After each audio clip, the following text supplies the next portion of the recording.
This is Vista Del Mar, a stretch of California coast that looks like paradise and drives like a drag strip. In 2015, a teenager was killed on this curve. The city removed lanes to slow traffic and paid a $9.5 million settlement to the family. But in America, it doesn't pay to go slow and save lives. Today, we investigate how crossing the street in the US became an extreme sport.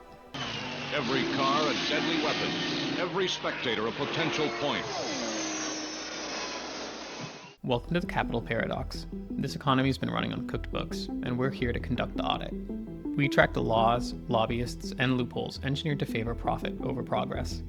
Pedestrian deaths in almost every developed nation are falling. In America, the trend is different. To find out why, we'll start in European cities that actually solved the problem, then track the tax loophole that turned family cars into suburban tanks, and end back at Vista Del Mar, where those design choices turned a neighborhood into a graveyard. But first, Sweden. Sweden is known for simplified success. While the IKEA desk in my office was a bitch to put together, I can guarantee it was easy for them to manufacture. Similarly, they manufactured the blueprint for road safety. It started because the Swedish parliament did something radical. They said, hey, maybe it's not okay for people to die just because they are crossing the street. Before this, Sweden operated on the perfect human theory, the assumption that drivers and pedestrians are rational, attentive machines, never tired, never distracted. But the Swedish founders of Vision Zero understand that humans are fallible, so they flipped the equation. They decided if an accident happens, the road system is liable, not the individual. The physics are simple. If a car hits you at 40 miles an hour, you die. But if you slow the car down to 20 miles an hour, you've got a 90% chance of survival. Sweden stopped setting speed limits based on traffic flow and started setting them based on not turning our people into putty. By raising the sidewalks and narrowing roads in the cities, they forced vehicles to drive slower. On rural highways, they built 2+1 roads, 2 lanes for passing, then it switches, with a wire fence separating oncoming traffic. If you're stuck behind someone, you know in a kilometer you'll get a passing lane. No guessing, no risk. It led to a 75% reduction in head-on collisions. In 2014, New York City Mayor Bill de Blasio announced his own plan for Vision Zero. The statistics are sobering. Being struck by a car is the leading cause of injury-related death for children younger than 15. We in City Hall don't accept this reality either. We don't accept a status quo in this town. Los Angeles followed, then San Francisco, Seattle. Dozens of cities signed the pledge. But Vision Zero in America was an abject failure. In Los Angeles, pedestrian deaths surged 80% in the first 2 years after announcing it in 2015. It was doomed from the start. After all, America needs big roads for its big cars. Which brings us to the leading cause of the spike in American pedestrian deaths: the auto lobby and the tax loophole. While Europe was redesigning roads to be safer, America was redesigning cars to be tanks. If you track the spike in pedestrian deaths, it correlates almost perfectly with the death of the sedan and the rise of the SUV. Take the Toyota Camry and the Toyota Highlander. Strip away the body panels and they're sitting on the exact same skeleton, a TNGA-K platform. Same chassis, often the same engine, but the sedan starts at $28,000. The SUV starts at nearly $40,000. That's a $10,000 markup for sheet metal and a lift kit. Across the industry, the average SUV sells for $15,000 more than its sedan counterpart. That markup isn't cost, it's pure profit. But to keep those margins, they needed to dodge federal fuel standards. So they exploited the light truck loophole, a rule originally meant to help farmers haul hay bales. Back in the 70s, the government realized a 1-ton work truck couldn't hit the same fuel efficiency as a hatchback. So they created relaxed standards for the people hauling lumber and hay. But show a lobbyist a loophole, and he'll see a bag of cash.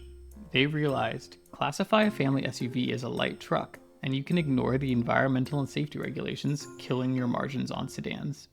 We brought in a lobbyist from the auto industry to help make the business case for dead pedestrians.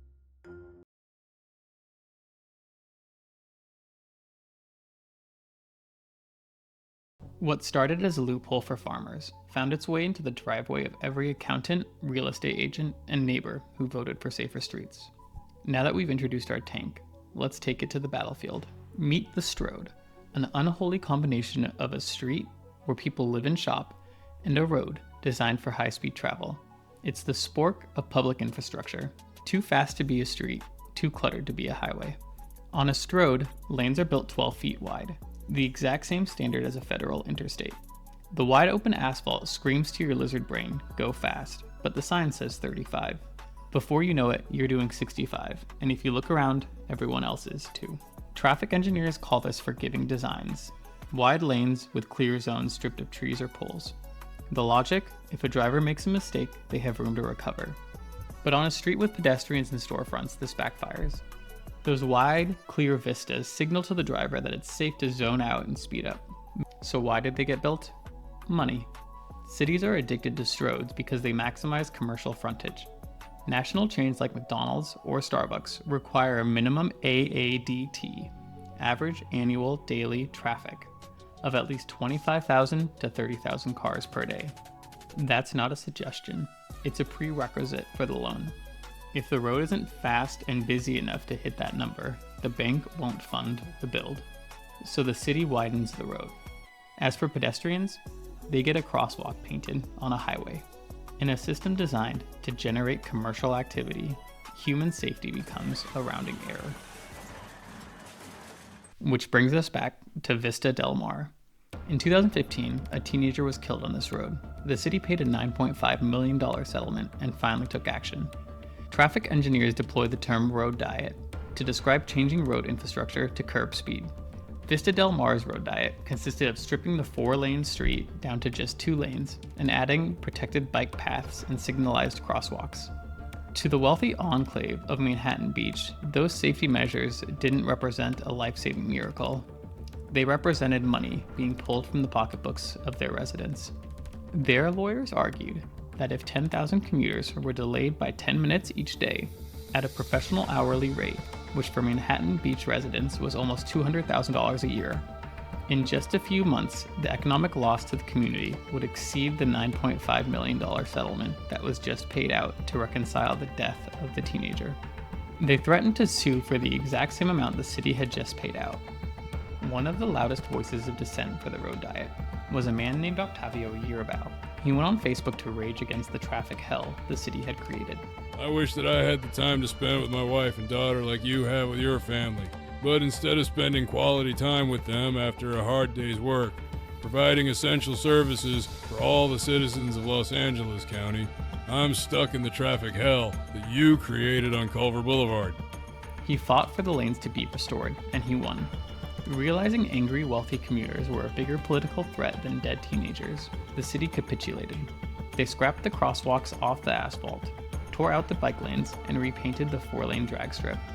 7 years later, on a Sunday evening, Octavio was driving his Mercedes down that very road. He lost control, flipped his car, and killed Cecilia Milbourne, a 29-year-old hairdresser and aspiring actress walking her dog. When the police arrived, they cleared the body, cleared the wreck, and opened the lanes. After all, the commute had to be preserved.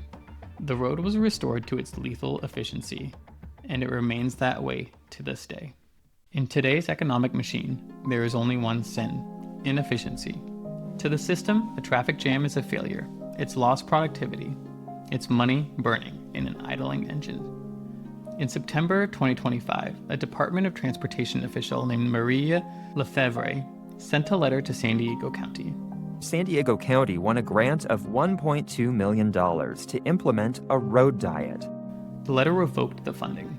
The reason? The project was, quote, hostile to motor vehicles and counter to DOT's priority of preserving or increasing roadway capacity. For America, Vision Zero is a lie. Not because the goal is impossible. Sweden proved it's not. It's a lie because the goal is unprofitable.